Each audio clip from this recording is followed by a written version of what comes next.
I bet you haven't heard of this brand, as I hadn't either until a couple months ago. I found this brand by Amazoning Deep and knew I had to take a look at them. And the brand is called GoHelper. Seriously? Yep, and we're going to dive into their 4 latest tools. So last time I checked out GoHelper, I was pretty impressed as they're making some quality tool alternatives for an affordable price. And not only that, but when I did my last video on them, all of these tools had some unique features that I hadn't seen on other tools. So when I saw they just introduced a new tool lineup, I knew I had to check it out. So I picked up 4 of these innovations to see how they work. So let's not waste any more time and dive into the first tool. This is the GoHelper Portable Drill Guide. Let's give it a look. Speaking of guides, I was reading a guide the other day on how to trap an elephant. First, you dig a hole 20 feet deep and 20 feet wide. Then you build a huge fire inside that hole and let it burn down to ashes. Once you spread peas all around the circle, you wait till that elephant comes to take a pee. Then you kick it in the ash hole. So I've taken a look at a few different drill guides in the past, including the Rockler and Milescraft, so I'm super excited to check out this one from GoHelper. And there's quite a bit of price discrepancy between these 2 drill guides, with the Rockler being just over $200 and the Milescraft being under $50. And a lot of that discrepancy has to do with the construction, as the Rockler is primarily made out of metal while the Milescraft has a lot of plastic. And this GoHelper tries to fill the void in between, having an all-metal construction at just over $100. But is that extra price worth it? Well, we're going to find out today, so let's dive into the box. If we open up the box of the GoHelper, you can see that the packaging is very nice and everything is protected with a foam pad. The other thing to note is there's not a whole lot of pieces here, so assembly should be a breeze. All you're really going to find with this setup is the drill guide itself, along with 2 handles and a chuck key. And the handles are easily installed just by threading them into each side of the tool. And just like that, this drill guide is fully assembled. So let's take a tour of this drill guide by first taking a look at the chuck. This drill guide is compatible both with 3/8 and 1/2 inch drills. And with its 1/2 inch chuck, it should be able to accommodate most of your standard drill bits. Now, one of the first things that at least I noticed was the fact that it's got 2 handles on it, which is really nice for a little added support, as both the Milescraft and the Rockler only have 1 handle on one side. And just like with other drill guides, not only do these handles give you support, but they're also locking mechanisms once you dial in your angle. And this drill guide has a pretty extensive range of motion, going from 0 all the way up to 60 degrees. And you can get a readout of all those measurements by using the laser etch markings on either side of the tool. And once you have your measurement in place, in this case 45, simply twist both of the handles to lock it into place. But there's even an easier way to lock your angle into place. If we look at the side of the drill guide, you'll notice that there's 2 pins along with a bunch of holes. These are D10s for every 5-degree measurement. Simply pull the pin out and twist it 90 degrees to release the pin. With both pins now removed, simply find your angle, twist the pin back 90 degrees, and the pin will lock that angle into place. And then you can even further secure it by twisting the 2 handles on the side. And just like that, you're ready to do some drilling. Now let's take a look at the rails of the drill guide. One of the first things that you'll notice is that both rails have a spring on them to give you some pushback when you do your drilling, which is something that the Rockler doesn't have and the Milescraft only has 1. You'll also notice there's a depth gauge on one of the rails. By simply twisting the knob, you can lock that gauge into place. Now, one thing I'll have to watch out with this depth gauge is whether or not it will hold up, as the springs are on top of that depth gauge and will need to be accounted for. So hopefully the springs will stay in place and not curl up on each other, otherwise this spring will have to be removed. Let's now take a look at the base of the guide. You can see the dimensions for this base are 5 1/4 by 6 1/8 inches, which is right about in between the size of the Milescraft and the Rockler. And this base, just like with most drill guides, has 4 countersink holes so that you can mount the drill guide. You'll also see both horizontal and vertical laser etched markings on the base of the tool for alignment purposes. And from that last shot, you probably noticed the V-groove, which is perfect for drilling into round stock. And the last feature I want to show you on the base before we drill out a couple of holes are these 2 little knobs. By unscrewing these and placing them on the opposite side of the base, you instantly have a center finder so that you can drill out right in the center of your material.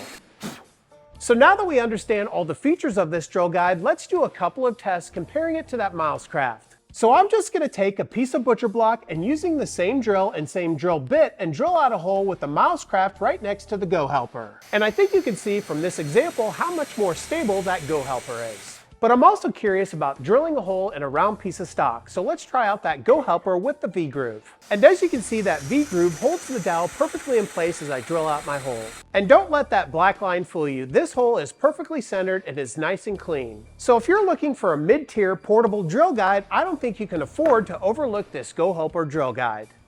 But we're just getting started with GoHelper. Let's check out our next tool. Let's dive into the GoHelper Thin Rip Table Saw Jig. That reminds me, why are bachelors thin and married men fat? Well, bachelors come home to check to see what's in the fridge and go to bed. Well, married men come home and check to see what's in the bed and hit the fridge. So this is another one that I'm pretty excited about, as this has got some features that I think you're going to want to see. So I've done a number of videos on thin rip jigs, but I've never seen one that looks quite like this. Once again, there's very little inside this box, and most of it has to do with adjusting to your miter slot. Whether you're dealing with a 3/8 or even 3/4 inch miter slot, this jig can accommodate it. And that's the first unique feature that I want to talk about with this jig. For the smaller 3/8 inch miter slot, you'll see that it comes with 2 T-bolts to accommodate those saws. But if you're like me, you might have a 3/4 inch miter slot. And that's where this jig starts to become interesting. Let's take a look at the miter bar. Out of the box, this jig comes pre-installed with a 3/4 inch miter bar. And this miter bar is a compression miter bar, but more importantly than that, it's reversible. By unscrewing the knobs on the top and removing the bolts, you can see you can flip the miter bar around to reveal a T-slot miter bar, which will give you that much more bite into your table saw if you have a T-slot. But let's take a look at some of the other features of this thin rip jig. The first thing that you'll notice is this is both an imperial and metric,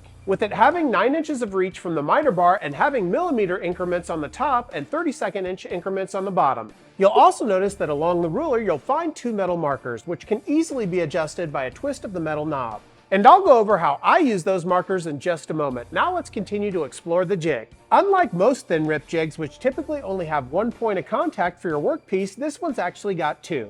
And you probably noticed they're a lot bigger than most, having a width of 1.5 inches wide, which is just going to give your workpiece that much more support. But that's not the only thing that I like about these wheels. Both wheels are made of metal and have a grid pattern on them to grip your wood. And probably more importantly than that, they only move in one direction, which is going to help prevent kickback and act as a featherboard. But let's do a real life example with this thin rip jig by cutting some thin strips on a thick piece of butcher block. First off, I'm going to slide the jig into place and lock it down so that it's in line with the table saw blade. With it locked into place, I can now loosen the knob on the top and slide the jig over until it kisses the teeth of the table saw blade. With the jig in place, I can now lock it down with the metal knob on place and adjust the pointer to the nearest whole inch. And now we're ready to adjust the jig to make some thin strips, in this case 1/8 inch. So I'll loosen the knob on the top and move it over 1/8 inch from the pointer and lock it back into place. And then probably the most important thing to do is to loosen the jig in the miter slot, pull it in front of the blade and lock it back down into the miter slot. And just like that, we're ready to go ahead and start to cut some thin strips. So we'll take our butcher block, place it onto our table saw until it's touching the jig, and slide our fence over until it's touching our butcher block. Then we can turn our table saw on and cut out some repetitive strips. And you'll see here, after making each cut, I'll simply take the board, place it back into the table saw, and adjust the fence so that I can get another thin strip. And after I'm all done, you can see how consistent each one of those strips is. And I'm just as impressed with the accuracy of the thickness of each one of these strips, coming in at exactly 0.13. So if you do a lot of cutting boards and safety and accuracy are really important to you, you might want to check out this GoHelper Thin Rip Jig. Well, once again, I'm pretty impressed with the quality of these GoHelper tools, but we've got 2 more to take a look at. Before we check out our next one, do me a huge favor, hit that subscribe button, leave a like, leave a comment, and share this video, as it really helps this woodworking channel. Also, if you haven't already, check out my website, FlynnDoggWoodwork.com, where you can find all sorts of fun woodworking accessories like all the t-shirts that I wear in my videos. In fact, I just released some new models. And as a reminder, just like with all my videos, I'll leave links in the description below, so if any of these tools interest you, you can go check them out for yourself. And finally, if you'd like to support the channel further, check out my channel memberships, where you can get early access to all my videos as well as 1 member video a week. Now let's get back to those GoHelper tools. This is the GoHelper door hinge jig. Let's give it a quick look. That reminds me of our grandpa. He used to always tell us when one door closes, another one opens. He was a great man, but a terrible cabinet maker.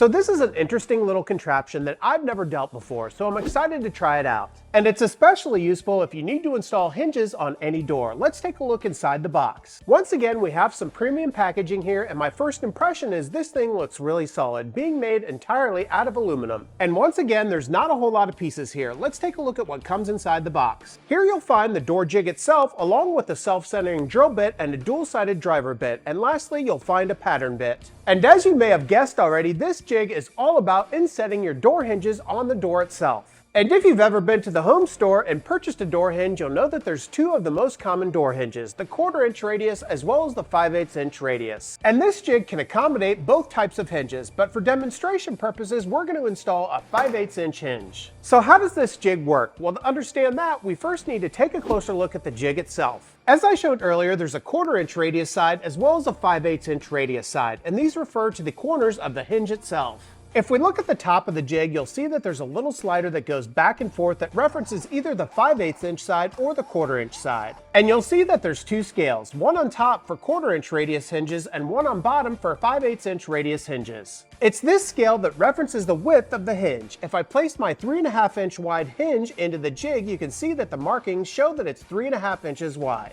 Once I have the width correct on the jig for the hinge, I can lock it into place by twisting the two metal knobs on the top and the bottom of the jig. Now that we have the jig ready to use, it's now time to talk about the pattern bit. The first thing that we'll do is we'll install this 1/4 inch shank bit into our router. Now that our pattern bit is installed in the router, we can take a look at the side of the jig. Here you'll find two depth stops for that pattern bit, both for thin hinges as well as thick hinges. In our case, we have a 3.5 inch wide hinge, so we'll go to the thin hinge side and lower our pattern bit until it touches the very top of the jig. With our jig and our router now ready, we can move on to attaching the jig to the door, which in my case will be this scrap piece of birch butcher block. Simply slide the jig over the door and lock it into place with the two clamps on the front of the jig. And now that the jig is in place, we'll take our router, place it on top of the jig, and hog out the material where the hinge will go. And you'll even notice there's a little cutout on the very front to give your router a place to start. So with my router in place and flipped on, I can begin to hog out that material.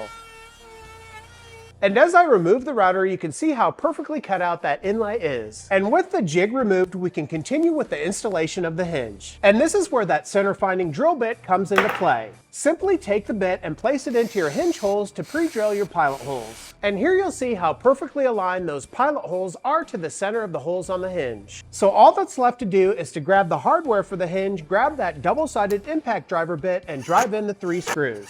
And just like that, you have a perfectly mounted and perfectly flush door hinge. So if you're a person that installs any type of door hinges at all, I think it's worth checking out this GoHelper door hinge jig. Well, I don't know about you, but I've been pretty impressed with the quality and craftsmanship with each of the GoHelper tools we've taken a look at so far. But we've got one more bad boy to check out, so let's give it a look. This is the GoHelper Stair Tread Template Tool. Let's give it a look. Speaking of stairs, that reminds me, the other day I saw this poor old lady fall down a flight of stairs. At least I assumed she was poor. When I checked her wallet, she only had $1.50. So I'll be honest, I've never installed a stair tread. However, I do like the writing on the box that says it's a must-have for error-free template transfers. So for me, this tool is more of a story stick that allows you to incorporate some angles into your design. So let's open up this box and take a look at how this tool can be used. So once again, beautiful packaging here with foam protection, but let's get it out of the box to see what comes with it. You'll find that there's really only 5 main pieces that come with this tool, and there's very little assembly required. First off, you'll find two 16-inch pieces of track that have a slider bar that's incorporated into the design. You'll also find a right and a left pivoting arm that will be attached to those tracks. And finally, you'll find the track connector block along with a couple of hex keys. So let's first get this thing assembled. To do that, we'll simply slide the track connector block into the T-track on both tracks. And with the connector in place, we can lock it down with the 4 hex bolts. With our 2 pieces of 16-inch track connected, we can now attach the left and right pivoting arm. To do this, we simply take the pivoting arm and place it over the slide bar and lock it into place with the 2 screws. And just like that, we have everything fully assembled. So let's start to take a look at some of the features of this template. If we look at the right pivoting arm, you can see that it's 14 inches long with one end being flat and the other having a 45-degree angle. And these pivoting arms have a wide range of motion, going from 0 degrees all the way up to just under 130 degrees. Now, as I said earlier, I've never done stair treads myself, but you can see by having this wide range of motion, you can accommodate stairs that are really pretty unique. By placing the angle side into any corner of a stair, you can get your exact measurement to cut your pieces of wood for your stair tread. And it can even be used in flooring to get an accurate representation of a corner that you need to cut out your material for. But let's take a closer look at the pivoting point on either side of the tool. These ends can be slid down the entire length of the ruler, giving them a range of motion of about 11 inches. And once you have your arm in place, you can really secure it, as this thing's got 2 clamping arms to lock it into place, which not only secures the angle, but it also secures the positioning of the arm. At the very bottom of that pivot point, you're also going to find a reference pin. You can push both of these pins down and lock them into place with a screwdriver so that you can reference either the front of your step or the side of your workpiece, which is really quite impressive to improve your accuracy. But let's take a look at how far we can extend this tool. To extend the tool, we're going to twist the knob on top and pull the sliding arm out. And this can be done on both sides of the tool, giving you a ton of extra reach, going from about 39 inches when fully compacted all the way up to over 64 inches when fully extended. And if you have even smaller stairs or projects than that, all you need to do is to remove the track connector. Because if you use just one track, you can accommodate stairs or projects that are 23 inches wide all the way up to 48, making this a truly versatile template. And when it's not in use, you can even fold this thing all together, making this thing truly portable. So whether you're going to use this thing for stair treads, flooring, or even tabletop templates like me, I don't think you can afford to overlook this GoHelper stair tread template. Well, thank you so much for joining me today on checking out these amazing GoHelper tools. I had a lot of fun showing them to you, and I hope you enjoyed watching. If you haven't already, be sure to hit that subscribe button, leave a like, leave a comment, and share this video, as it really does help out this woodworking channel. And don't forget to check out my website, FlynnDoggWoodwork.com, where you can get access to all sorts of fun woodworking accessories like all the t-shirts that I wear in my videos. And if any of the tools we've taken a look at today interest you, check out the links in the description below so that you can go check them out for yourself. And if you'd like to support the channel further, check out my channel memberships, where you can get early access to all my videos as well as one member video a week. Until next time, take care as always.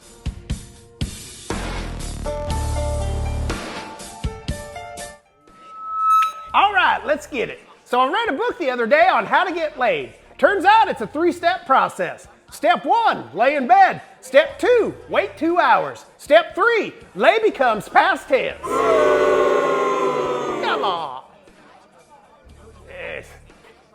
Let's give this one a shot. So I'm fat, but I identify as thin. Turns out I'm trans slender. No? Yes. All right, last try. So I scared my mailman the other day by coming to the front door naked. I don't know what scared him more, me being naked or me knowing where he lives.